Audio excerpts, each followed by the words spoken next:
Après avoir entendu ces paroles et la prophétie d'Obed le prophète, Asa se fortifia et fit disparaître les abominations de tous les pays de Juda et de Benjamin et des villes qu'il avait prises dans la montagne d'Éphraïm. Et il restaura l'autel de l'Éternel qui était devant les portiques de l'Éternel. Il rassembla tout Juda et Benjamin, et ceux d'Éphraïm, de Manassé, de Siméon qui habitaient parmi eux. Car un grand nombre de gens d'Israël se joignirent à lui lorsqu'ils virent que l'Éternel, son Dieu, était avec lui. Ils s'assemblèrent à Jérusalem le 3e mois de la 15e année du règne d'Asa. Ce jour-là, ils sacrifièrent à l'Éternel sur les butins qu'ils avaient amenés 700 bœufs et 7000 brebis. Ils prirent l'engagement de chercher l'Éternel, les dieux de leur père, de tout leur cœur et de toute leur âme.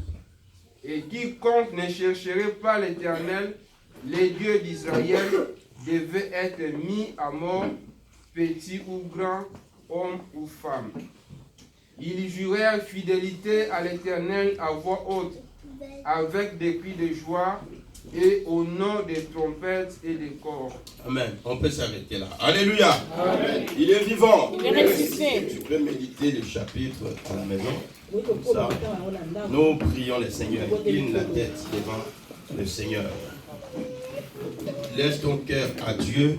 Dis Seigneur, je veux t'écouter. Que ta parole soit une sémence dans ma vie. Prions le Seigneur. Prie le Seigneur. Incline ta tête devant Dieu. Gloire à toi, Adonai. Seigneur, je viens auprès de toi, Père de gloire, pour ces moments précieux, ô Dieu. Père, je m'abandonne à toi. Toi seul qui as la parole de la vie.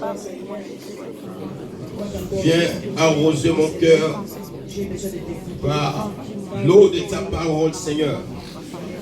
Viens arroser le cœur de chacun et chacune ici présent, Seigneur. Par l'eau de ta parole, notre Dieu. Tu es le seul qui est digne de régner parmi nous. Dans le nom tout puissant de Jésus-Christ, nous t'appelons, Seigneur. Manifeste ta puissance et agis, Seigneur de gloire. Touche nos cœurs. Au nom de Jésus, garde au silence dans la présence de Dieu. Saint-Esprit, je laisse ces moments entre tes mains. Conduis-nous, enseigne-nous et remplis-nous de la joie de ta parole. Je remue le sans effet. Tous ceux qui ne confessent pas la Seigneurie de Christ et Jésus parmi nous. Dans le nom tout puissant de Jésus, ainsi nous avons prié. Amen. Amen. Alléluia. Acclamons très fort le roi des rois. Prenons nos places. Que le Seigneur soit loué, salué ton prochain. Dis-lui, sois dans la joie. Tu es dans la présence du Seigneur. Dis-lui, sois dans la joie. Le Seigneur t'aime. Alléluia. Il est merveilleux, notre Dieu. Est-ce que vous croyez que le Seigneur est merveilleux? Amen. Est-ce que vous croyez que le Seigneur il a quelque chose pour vous? Qui croit que le Seigneur a quelque chose pour lui? Alléluia. Qui croit que le Seigneur peut apporter la solution dans ce problème qui a duré longtemps? Parce qu'il est Dieu. Le Dieu qui restaure. Le Dieu qui bénit. Le Dieu qui aime. Son amour est insondable.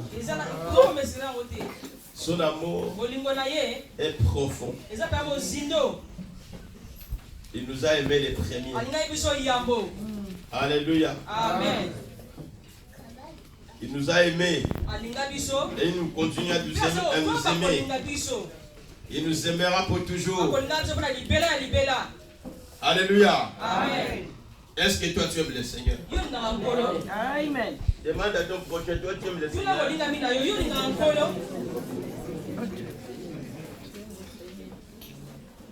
Demande à ton prochain, tu veux apprendre comment aimer le Seigneur?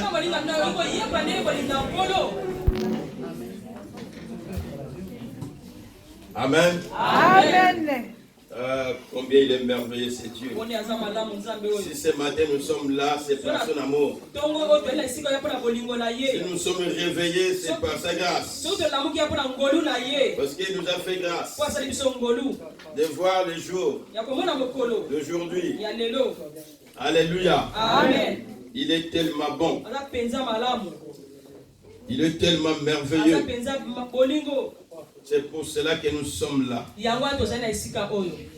De notre côté, nous voulons aussi lui dire que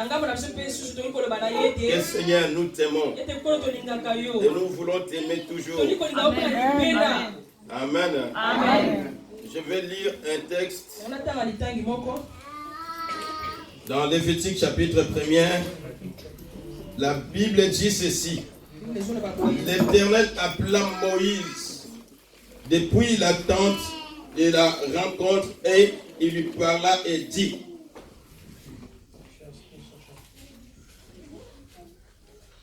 L'Éternel appela. L'Éternel, il a appelé Moïse pour lui donner des instructions, pour dire quelque chose à Moïse, ce qu'il va transmettre au peuple, pour montrer au peuple comment aimer l'Éternel. Alléluia. Amen. Pour montrer au peuple comment ils peuvent marcher avec le Dieu Tout-Puissant. Alléluia. Amen. Pour montrer au peuple qu'est-ce qu'ils doivent faire dans la présence de Dieu. Alors le texte que nous venons de lire, on nous dit dans ce texte-là que le peuple d'Israël, ils avaient abandonné Dieu. Alléluia. Amen. Et l'autel de Dieu n'était plus l'autel pour le Dieu Tout-Puissant, le Créateur. Ça veut dire qu'ils avaient changé de cet autel là où ils adoraient le Dieu Créateur. Ils ont commencé à adorer d'autres dieux. Amen. Amen. Ils ont commencé à adorer d'autres dieux. Je veux juste vous ramener dans la pensée de ce message d'aujourd'hui. Le thème restaure l'autel. Le thème veut dire restaure l'autel. Restaure l'autel de Dieu créateur. Amen. Amen. Vous savez que depuis longtemps, Dieu il cherchait le peuple qui pouvait lui adorer. Quand nous allons dans l'histoire, depuis Adam, nous voyons que Dieu il cherchait toujours un homme qui peut instaurer les vraies adorations. L'adoration qui lui est digne. Alléluia. Amen. Et Dieu, quand il a trouvé Abraham, il dit: je vais commencer à travailler avec toi. Mais Abraham, dans ce moment, il était dans une famille qui adorait des statues. Mais il doit renoncer à ces statues et pour s'appliquer au vrai Dieu, le Dieu créateur. Il doit laisser les pensées des autres hommes de son époque qui pensaient qu'il y avait beaucoup de dieux. Il pouvait voir un Dieu en bois. Il pouvait voir un Dieu en pierre. Mais Abraham, il a cru à un seul Dieu. Un Dieu invisible, mais réel. Alléluia. Amen. Un Dieu invisible, mais réel. Il est invisible ici au milieu des loups, mais il est présent. Dis à ton prochain, réveille-toi. Tu vas te réveiller. Tu vas te réveiller. Alléluia. Parce que nous allons monter. Parce que là, nous voulons mettre le feu sur l'autel. Ou autrement dit, nous voulons appeler le feu qui descend sur l'autel. Alléluia. Je vous trouve un peu distrait. Alors, dans la descendance d'Abraham, le peuple d'Israël, il s'est trouvé en Égypte. Bientôt nous allons fêter la Pâque. N'est-ce pas? Amen. Tout ça, ça nous montre comment Dieu a travaillé avec l'homme. Il y avait personne qui pouvait adorer Dieu. Mais Dieu, il avait ses peuples qui étaient des esclaves, qui étaient dans l'esclavage. Alors le but que Dieu a pu sauver ses peuples, si nous lisons dans l'Exode, c'était pour aller adorer Dieu. C'était pour révéler les vrais dieux. C'était pour montrer qu'il y a un Dieu créateur. C'est lui qui a créé les cieux, qui a créé la terre, qui a créé tout ce qui est visible et tout ce qui est invisible. Alléluia. Alors dans Lévitique 1er, ici Dieu il est en train de parler à Moïse. Il appelle Moïse. Selon la tradition hébraïque, ces livres ne s'appellent pas Lévitique, mais ça s'appelle il a appelé.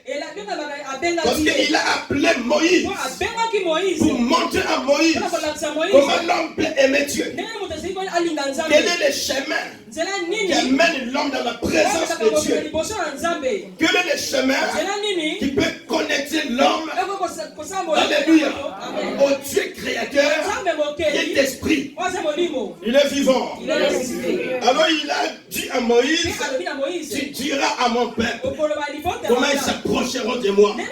Ils apporteront des sacrifices. Mais quand ils apporteront, il y a quelque chose que tu vas faire dans le tabernacle qui s'appelle l'autel. Alléluia. Il est vivant. C'est-à-dire que l'autel, c'est ce que je veux parler aujourd'hui. Dans ce lieu où nous sommes, un jour je suis rentré ici, il y avait un magasin qui vendait des produits. C'est-à-dire que dans ce moment-là, on ne pouvait pas appeler ce lieu église. Quelqu'un me comprend? Amen. Quand les magasins existaient ici, ces lieux, ça s'appelait magasin. Mais aujourd'hui, ce n'est pas un magasin. Aujourd'hui, c'est une église. Pourquoi? Parce qu'il y a quelque chose qu'il n'y avait pas quand il y avait les magasins. Il y a l'autel de Dieu. Quelqu'un peut dire Amen? Amen. Alléluia. Amen. La différence entre les magasins et aujourd'hui, c'est l'autel de Dieu. Nous avons dédié ces lieux à l'éternel. Et nous avons mis l'autel de Dieu ici. L'autel, c'est un lieu de rencontre. C'est le seul lieu de rencontre entre le créateur et la créature. L'autel, c'est le seul lieu où peut se faire quelque chose qui ne peut pas se faire ailleurs. L'autel, c'est un lieu de relation, de l'intimité entre un créateur et la créature. Alléluia. Amen. Quelqu'un me comprend. C'est pourquoi Quand nous venons ici, nous avons un groupe qui nous conduit à louer le Seigneur, à adorer, à faire monter l'encens dans la présence de Dieu. Dieu, il a besoin d'un peuple qui l'adore. Dieu, il a besoin d'un peuple qui lui proclame qu'il est Dieu. C'est pourquoi il avait pris Israël. Pendant que toutes les nations, ils avaient d'autres dieux. Ils avaient beaucoup de dieux. Mais Dieu, il choisit Israël afin qu'il soit un instrument qui va révéler le vrai Dieu, qui va révéler le vrai Dieu. Alléluia. Il est vivant. Alors, dans chapitre 15 de 2 Chroniques, nous venons de voir que les peuples que Dieu avait appelés, quand ils sont sortis de l'Égypte, de génération en génération, ils se trouvaient dans les pays que Dieu les a donnés, mais ils ont bafoué l'autel. Ils ont commencé à faire des choses qu'ils ne devaient pas faire sur l'autel. Là où le vrai Dieu doit être adoré, Dieu n'était plus adoré. Ils ont commencé à adorer d'autres choses. Et c'est pour cela qu'on nous dit ici que pendant longtemps, il n'y avait pas je vais lire le verset 3. Pendant de longs jours, il n'y a eu pour Israël ni vrai Dieu, ni sacrificateur qui enseignait, ni loi. Alléluia. Amen. C'est-à-dire que pendant un moment qu'Israël ont abandonné le Seigneur,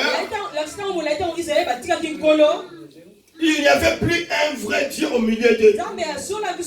Mais ça ne veut pas dire qu'ils ne croyaient pas quelque chose d'autre. C'est-à-dire qu'Israël est parti et a commencé à suivre les dieux païens. Ils ont institué d'autres cultes. Alléluia. Et Dieu, il était attristé. Dieu ne recevait plus l'honneur qui lui est dû. Dieu ne recevait plus la gloire qui lui est due. Bien-aimé, quand nous sommes appelés à Dieu, quand nous sommes les enfants de Dieu, la première des choses que Dieu fait voir de nous, c'est les vraies adorations. C'est les vraies adorations. Alléluia. C'est le premier but.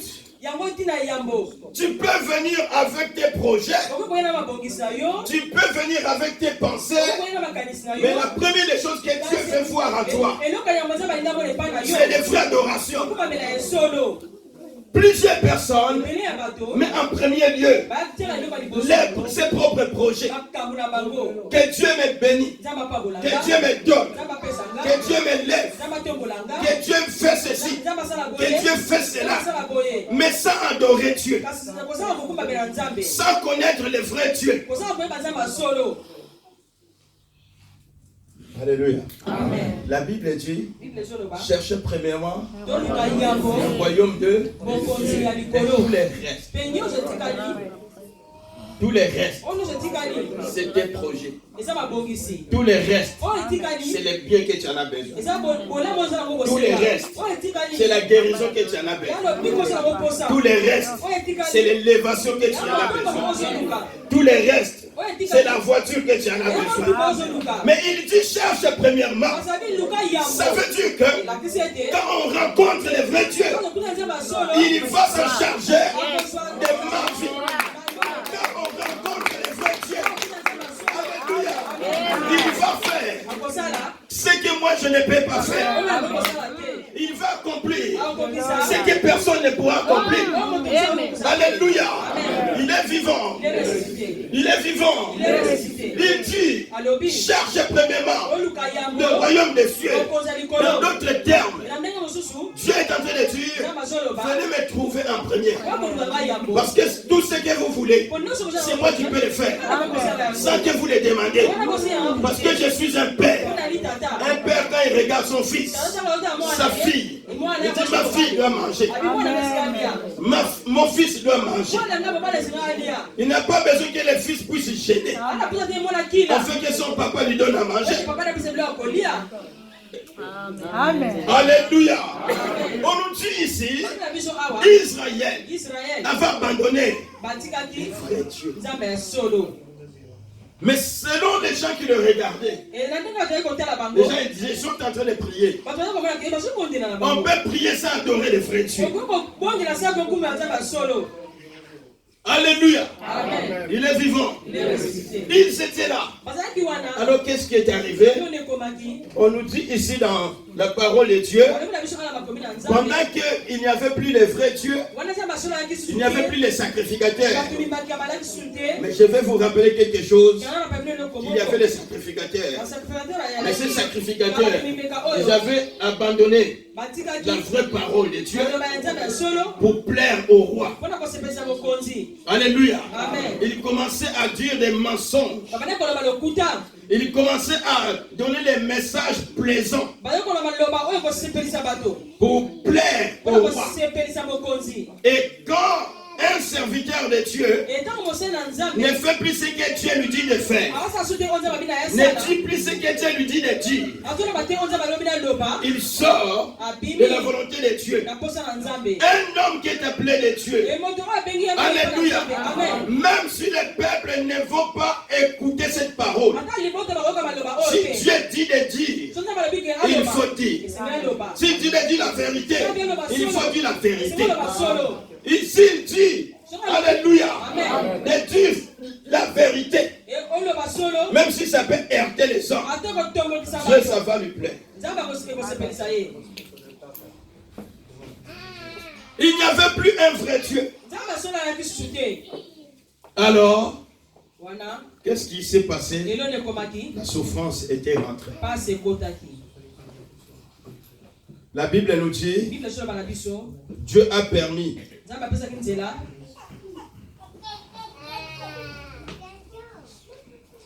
on s'est heurté nation contre nation, ville contre ville, parce que Dieu les troublait par toutes sortes de détresses. Vous donc soyez fermes et ne laissez pas vos mains s'affaiblir, car il y a un salaire pour vos actions. Alléluia. Amen. Il est vivant. Il est ressuscité. Il dit ceci, la Bible dit que ce peuple, alléluia, Amen. qui était dans ces moments de la souffrance, ça dit que quand on laisse Dieu loin de nous, on ouvre la porte pour que les troubles rentrent. Quand on laisse Dieu loin de nous, on ouvre la porte à la détresse de régner. Quand on laisse Dieu loin de nous, on ouvre la porte que les malheurs rentrent. Alléluia. Amen. Il est vivant. Il est ressuscité. Mais qui? Jésus. Où? Dans notre cœur. Hein? Dans notre cœur. Dans notre cœur avec qui? Est-ce que tu connais le cœur de l'autre? Il est vivant. Il est ressuscité. Mais qui? Jésus. Où? Dans mon cœur. Voilà. C'est dans mon cœur. Chacun connaît son cœur. C'est Dieu seul qui connaît nos cœurs. Il s'est heurté peuple contre peuple, nation contre nation. Il n'y avait plus un vrai Dieu. Ça veut dire que le trouble est rentré. Ça veut dire que les problèmes sont rentrés. Ça veut dire que la souffrance est rentrée.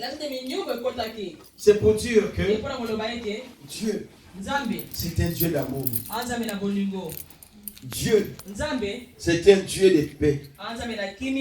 Dieu, c'est un Dieu qui donne la paix. Il n'y a pas la paix loin de Dieu. Il n'y a pas la vie loin de Dieu. Dieu est ton prochain. Il n'y a pas la vie loin de Dieu.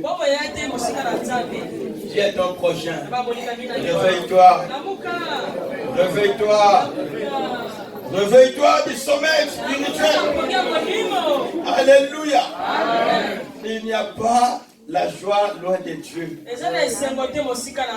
Dieu seul donne la joie.